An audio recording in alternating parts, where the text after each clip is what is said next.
In what is some positive news, and that's rare, the Biden administration has actually approved a significant and permanent increase in the levels of food stamp assistance available to needy families. So now, starting in October, the average benefits for food stamps, officially known as the SNAP program, will actually rise about 25% above pre-pandemic levels. Now, the increased assistance will be available indefinitely to all the 42 million SNAP beneficiaries. That aid boost is being packaged as a major revision of the USDA's Thrifty Food Plan. Interesting. All right. 25% sounds like a lot. What is it in real numbers?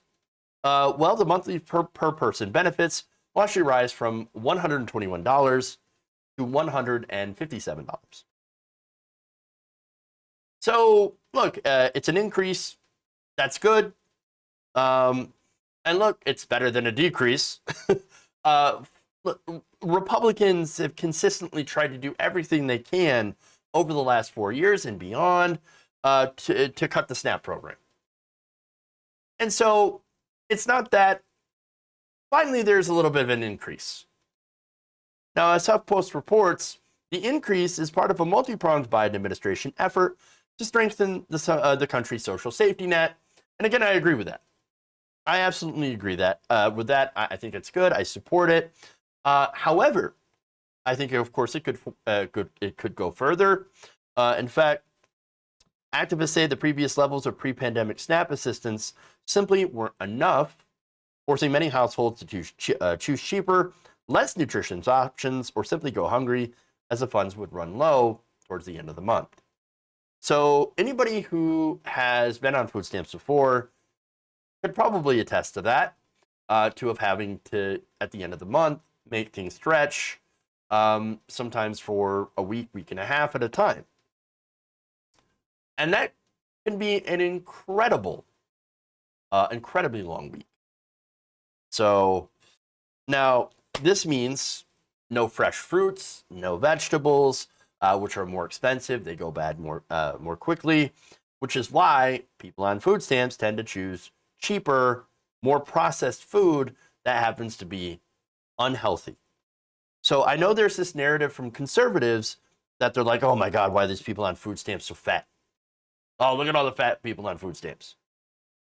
Well, for one, you can't just tell somebody is, if somebody's on food stamps based on their weight. That's ridiculous. But here's the thing, right? You actually can't afford to eat well or healthy on $121 a month. It doesn't work. Why do you think that everybody who tries the food stamp diet for a month can't actually do it? They either give up or they end up having to buy processed junk because there's just not enough money to buy healthier items, which obviously does have a significant impact on your health. It's another example of poverty charging interest. You eat poorly, you end up having poor health. If you get poor health, of course, you can't go to a doctor because you can't really afford it. And if you can't go to the doctor, things get worse. Things get worse usually means you end up developing a chronic disease, and which spirals into you having a health episode, which you have to go to the emergency room for. And so that's a huge problem with food stamps not being enough. Even with this positive change, it's still not really enough. An additional $30 per person a month, that's not really going to fix the big problems here. In reality, of course, we've seen a lot of inflation since the end, the official end of the pandemic. But even though the pandemic is still here and it's still affecting a lot of people, millions of people, right now, food prices have been inflated. And so people still really can't afford to get good food. So I think this is an example of doing something, trying to do something, your heart's in the right place, but you're still not actually doing something. The problem is unaffordable options for healthy foods, of course, food waste. I mean, why do we waste so much food when it could be given away to those who need it? Of course, food deserts. And of course, you also have the inflation of food prices without significant wage increases. again, a lot of people like to say, oh, people on food stamps, well, they're only on food stamps because they're lazy. They should get a job. Most people on food stamps work. They either work or are disabled or the elderly, children, or military personnel.